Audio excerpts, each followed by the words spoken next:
For those who have stuck with me throughout this series, thank you. I promise I'm not going to waste your time. It does take quite a while to unravel each one of these pieces, to figure out where it fits in, to build the framework of this giant puzzle that we're trying to put together here. Now, we have quite a few pieces in place where I believe that we can see some of the framework, but we know there's a couple pieces missing, at least. Well, what pieces are they and where do they fit in? To find that answer, we have to start with what we actually know. We know there are federally designated isolation centers apart from these hotels. They've said so themselves. We know there are at least 73 hotels Canada-wide being used as mandatory quarantine locations. We know that every traveler returning to Canada, either by land at the international Canada-USA border or by air at one of the 5 international airports, are forced to quarantine a minimum of 3 days at a hotel site. But the hotel quarantines for international airport travelers, that only accounts for some. In fact, it only accounts for 51 of the 73 hotels that we can 100% confirm. So what are the other hotels being used for quarantine? Who are they quarantining? Who's going in there? It's not airport travelers. There are hotels in Peace River, Regina, Saskatchewan. Those places do not have international airports. So why are they quarantining them? Well, the answer to that question lies in the subject matter of this episode. One of the very last pieces I believe that we have to start putting in place before it'll all start to make sense. Contact tracing. That's what this episode is about.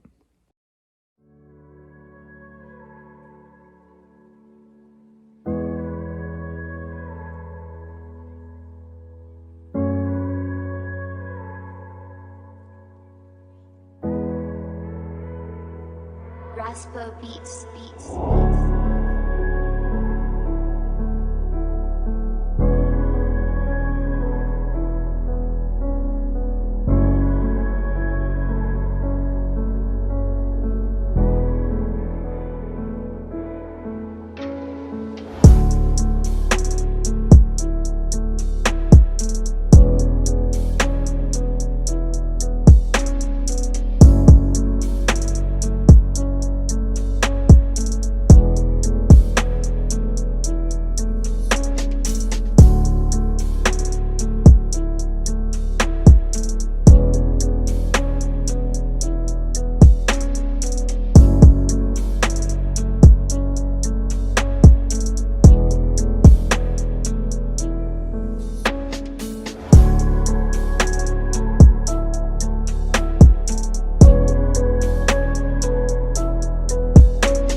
Raspo beats.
Let's start our investigation into contact tracing using my favorite website for information on the government, albertahealthservices.ca.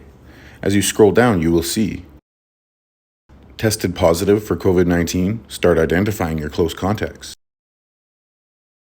Now, as you scroll just a little bit further, you will also find the AB Trace Together app. Help prevent the spread of COVID-19. Let's go back to the albertahealthservices.ca website and the section where it says start identifying your close contacts. It takes you to the contact tracing notification process. Anyone who has studied communism at any length will tell you that one of their most effective weapons in instituting these ideas is to get the people to snitch on each other. If you have been notified that you have tested positive for COVID-19, use the below information immediately to identify and submit your close contact information. May I suggest, though, that if this is a real pandemic, should you have to be notified that you tested positive? Wouldn't you just know because of how sick you are? Now, as we scroll on, received a positive COVID-19 test result, you must immediately 1. Isolate, 2. Complete the COVID-19 close contacts identification guide. Well, what is that? Let's find out. You have tested positive for COVID-19 and are legally required to self-isolate. Complete the following steps immediately. Number 1, answer the questions below. Number 2, if you answer yes to a question, enter the details of every person you made contact with. Be sure to include full names and phone numbers. Be sure to snitch out all of your close friends and family to Alberta Health Services, because that's not creepy. Number 3, after you have answered all of the questions, go to www.ahs.ca/close contacts, click on the COVID-19 close contact tool, and follow instructions. As we keep scrolling, this is a set of questions that basically ensure that you put together the largest list possible of your contacts during your infectious period.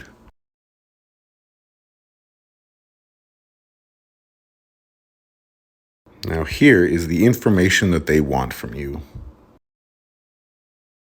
The date in which you had contact with this person. The person's full name. The location in which you had contact, their personal address, their phone number, or their personal email account. The duration of your contact with this person. Your relationship to this person. And this person's age. So the government is requesting the private information of your contacts. Guys, this is not our information to be giving away freely. And any government that requests this kind of information from its citizens should never be in power. This is an absolute invasion of privacy just to add to their isolation list. Think about that. Now let's click on the COVID-19 contact tracing tool. Are you identifying close contacts for a child youth under 18 years of age? Let's say no. To start listing COVID-19 close contacts for yourself or the person who tested positive, example, your child or someone you are the guardian of, please provide the following information. Legal first name, legal last name, affirmed or preferred name, gender, their mobile phone number, a required field, by the way, alternate phone number, email address, Alberta healthcare number. Do you have COVID-19 symptoms? Select an option. Now let's click on yes, we are identifying a child under the age of 18. The parent or legal guardian information, your legal first name, your legal last name, and your mobile phone number. The child's information, legal first name, legal last name, affirmed preferred name, gender, mobile phone number, alternate phone number, and email address. Alberta healthcare number. Do you have COVID-19 symptoms? So the same form that we looked through for adults. What I want to point out here is that they are asking for your child's information, or the child that you are the guardian of. So they want you to report your own children to albertahealthservices.ca. Couldn't you just take care of your own child, take them to the hospital yourself if you needed to? Why do you need to write down their information? Back to the contact tracing notification process. Note, the tool will instruct you to enter such information as name, date, and locations of contact, phone number, and other information that will help the AHS contact tracing team identify and notify close contacts. Remember when all the conspiracy theorists used to spout about how the government wanted to trace you and track you? Doesn't seem like such a conspiracy theory now, does it? You should never be giving away other people's private information. That is dishonest and shady. And any government that asks that of you is a dishonest and shady government. Because anyone that you list in your contact tracing information that the AHS identifies as a close contact, now that person is legally obligated to quarantine themselves. If they are caught not quarantining, as we identified earlier, you can get a $1,000 plus fine, at least. Back to the website. Under additional information, what is a close contact? A close contact is anyone who, during the infectious period, lived with or was within 2 meters of a person who has COVID-19 for 15 minutes or more of cumulative contact. Example, multiple interactions for a total of 15 minutes or more, even if a mask was worn during that contact. Even if a mask was worn during that contact? So what exactly is the purpose of wearing a mask then? Or has had direct contact with bodily fluids of a person who has COVID-19. Example was coughed or sneezed on, or provided direct care for a person who has COVID-19, or has physical contact with a person who has COVID-19, such as handshake, hugging, kissing, or sexual activity, or shares items with a person who has COVID-19, such as drinks, personal hygiene items, cigarettes, vapes, lipstick, eating utensils, etc. So what is the purpose of this? Why? To gather as many of your contacts as possible. For sports that involve close, sustained, or intermittent and repeated contact, all members of the teams playing each other are considered close contacts when there is a case on a team. Really? Does that apply to the NHL? Because it sure doesn't seem to. I guess it only applies to us regular Joes. Anyone who falls into any of the above categories is considered a close contact of a confirmed case of COVID-19. Wearing a non-medical mask is not sufficient to exempt you from being considered a close contact. Consistent and appropriate use of personal protective equipment by regulated healthcare professionals must be assessed to determine if the individual had adequate protection from a potential COVID-19 exposure.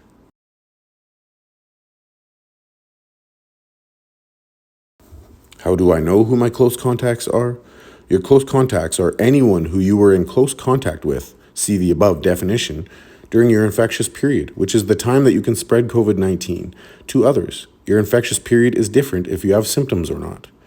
For a person with COVID-19 who has symptoms, the infectious period is 48 hours before the start of your symptoms until 10 days after the start of their symptoms. For some people, this may be longer. For a person with COVID-19 who had no symptoms when they were tested, the infectious period is 48 hours before they had their test done to 10 days after the date of their test, if they remain symptom-free. If the person develops symptoms after having their test, they are infectious to others for the duration of their symptoms.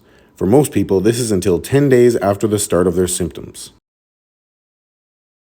Use the COVID-19 Close Contacts Identification Guide to help you capture this information, then enter it immediately into the COVID-19 Close Contacts tool. It is essential you do this as promptly and completely as possible so that we can help you notify your close contacts efficiently. See, they just want to help.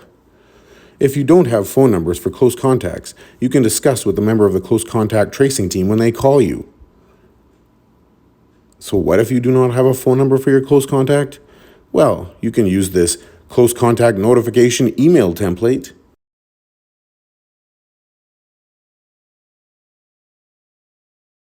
For example, hi, this is blank. I am writing to inform you that I have tested positive for COVID-19. Alberta Health Services recommends that I notify you that you have been exposed to COVID-19. I am sorry to have to tell you this. It's very important that you must immediately quarantine and go to ahs.ca/COVID to complete the online assessment and go for COVID-19 testing. According to my files, you were exposed to me on blank. You will need to quarantine for 14 days from that date. I don't have any further information I can share, but I can tell you that you can find more information about COVID-19, isolation, symptoms, testing, and getting healthcare at ahs.ca/info for close contacts. You can also call 811 if you have questions about your health. I will respect your privacy. Yeah, because you did that by identifying them as a close contact. And I ask that you please do the same for me and the other people who you think may be my close contacts. Well, respecting their privacy would entail that you do not list them as a close contact and rat out their information to AHS. Nice try, though. So, if you have symptoms, it's 2 days before, using today's date, and 10 days after. Without symptoms is 2 days before and 10 days after your test. So, we're talking about a minimum 12-day period. Any close contacts you had during those 12 days. Think about how many people you're in close contact with on a day-to-day basis in a 12-day period. Whether you go to work, whether you go to school, whether you go shopping to the grocery store, whether you go to a restaurant where they also make you write down your contact information to sit down and eat. How many contacts do you think you would have during that 12-day period? I think that we could safely assume that each person would have at least 10 contacts, right? Let's use that and start from there. Let's go over the Alberta Health Services.ca COVID-19 Alberta statistics. What we're looking for is the current active cases.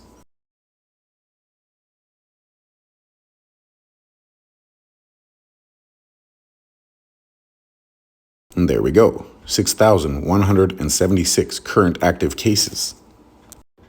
So let's take the 6,176 active cases and times it by the 10 contacts you would have, at least minimum. That is 61,760 people now legally required to isolate at a minimum in Alberta right now. Is that feasible? Now, before we get any further, I need to tell you a story that was told to me by my mother. And she told me that her friend's husband had tested positive for COVID-19, but the rest of his family had tested negative. Now, the government asked him about his quarantine plan. His quarantine plan did not include a room in his own house where he could use the washroom apart from them, or his own kitchen. So what did they do? They told him that he had to quarantine at a hotel until either A, his family tested positive, then he could go back home because all of them would be positive at that point, or B, until he tested negative at that hotel.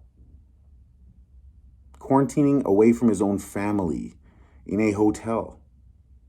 But that kind of brings some things to light now, doesn't it? So out of those 61,760 people who are legally supposed to be quarantining or isolating right now, how many of those people would have their own bathroom that they could use separate from their family and in a separate area of the house, such as a downstairs? Probably not very many, right? So that is the reason for all the hotels that are not connected to airports. So they can quarantine people away from their families because they don't like their isolation plan or they're not able to isolate themselves in their own home away from their families. Think about that. This virus has a 99.8% survival rate, guys. But they want you to quarantine away from your own family, sometimes at a hotel. And that explains why there are at least 73 hotels Canada-wide. I'm assuming they're probably in the hundreds. Makes sense, doesn't it? So there we have it. Not only are they quarantining everyone at hotels coming in from the Canada-US border, either by land or by air, but also from their own homes. And as the cases increase, so do the amounts of people that they fill those hotels with. So let's say, as many of us suspect, the cases of the variant are going to explode in size. Maybe into the tens of thousands. How many tens of thousands of people would that be that they would now be isolating at hotels? Think about it. That's the plan here. So that is essentially the full picture here, or at least the full picture coming somewhat into focus. We know that they're rapidly expanding the hotels in numbers, rapidly expanding all across the country, Alberta included. We also know that these contracts run until the end of this year between the hotels and the government. And you can put in bids until the very last day of this contract. We know that that contract is going to get extended. It will. It's been extended a year already. It's going to be extended at least another year. I will be keeping my eye on that, you can be sure. But as these hotels grow in number, and as the variant cases grow in number, which by the way have a longer quarantine period required than the 14 days required for the normal COVID-19, that means more people quarantining at more hotels for longer periods of time. We all know that these variant cases are going to absolutely multiply in number. And so will the people being forced to quarantine at these hotels or face the risk of a possible 6 months in jail and $750,000 fine. That's the point here, guys. This is an absolute seizure of control from the people at a scary level that we need to be aware of. And that was the point of these videos in the first place. Please share this stuff with your friends. Please inform people about what is going on here so that we can rise up together and stop this before it's too late. Is this puzzle completely decoded? No. But are they ever really?